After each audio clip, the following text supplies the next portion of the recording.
over 2 decades, Suntrust Properties has continuously changed the landscape and skyscape of Luzon, Visayas, and Mindanao. A wholly owned subsidiary of Megaworld Corporation, Suntrust has envisioned itself to be the yardstick in the affordable township development and to be the buyer's first choice. It aims to achieve this by remaining true to its promise to build superior yet affordable homes. This is the promise and this is the business. First of all, attorney, congratulations on 20 years of Suntrust. Grabe. Rewind lang tayo ng konti to your years starting out. That was a difficult time, 1997. Yes, 1997 was the Asian financial crisis, and also that was the time I was employed by the company. So my first job in the company was to set up the company, and after that to retrench people who were already hired. Well, those were difficult times. Then we were less than 100. Right now, on our 20th year, we are more than 300. Wow. From just 2 projects at the time, we have now more than 30. And from a project in Cavite, we have now projects all over the land. Right.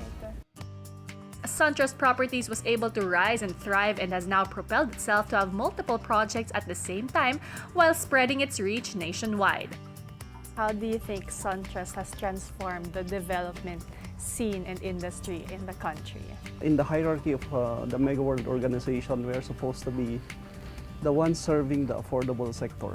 That's why we were just selling houses, lower-end houses initially, until we told our chairman we can also do vertical projects. These are the condominiums. So we have lots of condominiums here in Metro Manila. And later on we said, I think we can also do out of Manila development. So we have developments in Davao City, Tagum, Talisay, Bacolod, Baguio.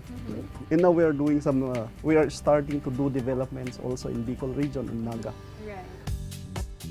Suntrust Properties has not only given the country's landscape a facelift but has also transformed skyscapes with its condominium developments.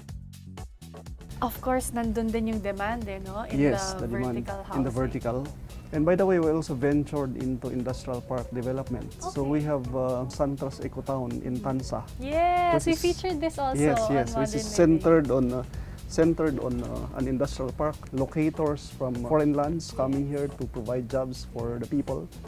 And then we'll be creating communities around, commercial, educational, offices, and everything. Kung magtatrabaho ka doon, at least ang lapit lang ng bahay, ng school, ng everything else commercial center. It is in line with the Megaworld's concept of live, work, learn, and play in the same location. With much success under their belt and the undeniable exponential growth, Suntrust Properties has shown that they indeed have strength in their foundation. Is there a formula of Suntrust for a successful housing project? A housing project always lies on its location, but sometimes the best locations were already taken. So what we do is to try to create the location itself. That is by creating the township.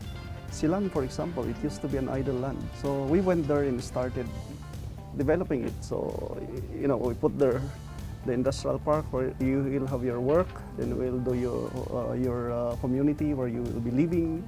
We'll be putting the commercial centers, we'll be putting schools and lots of things. In Davao, for example, it used to be just a golf course. There was no development there other than a mall. So we went there and started a township project. So we put their vertical developments, condominiums, and then we invited our parent company, Megaworld, to start putting offices, so there will be work. And hospital is now being constructed. Not just providing residential spaces for Filipinos, pero job opportunities. Job opportunities. Naka-mix na din. Everything that you need. So the idea is you don't need to travel.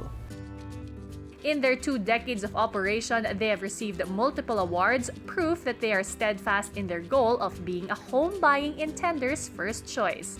Aside from 30-plus developments, Suntrust is also very much into social responsibilities. It's a natural thing for us here at Suntrust. We encourage it. In most schools that are nearby to our projects, we give time to visit them, to give whatever we can give.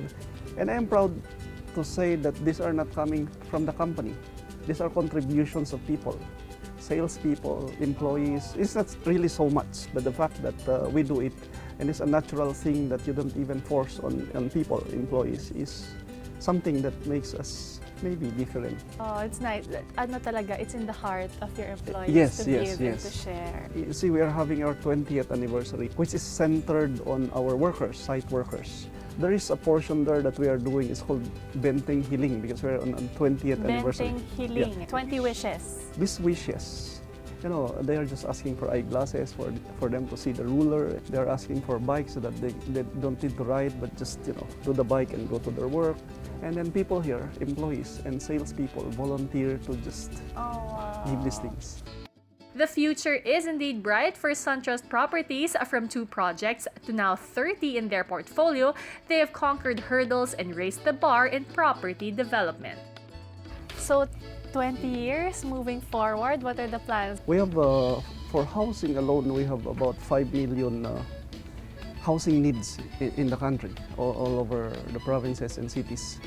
And that is what we are planning to contribute to, building more communities, sustainable, affordable communities that are good also in quality.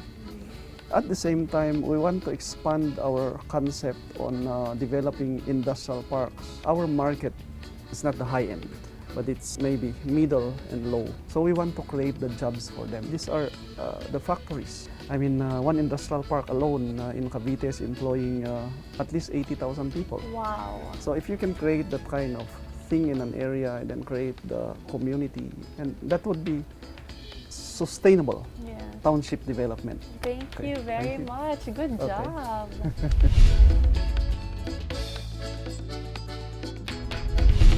It's been another lovely weekend spent with you here at Passion Interiors by Paul Cornelison. Please find time to see us again next week for another round of great finds and wonderful conversations. From living spaces to living life beyond its confines. This is your ultimate guide to modern living.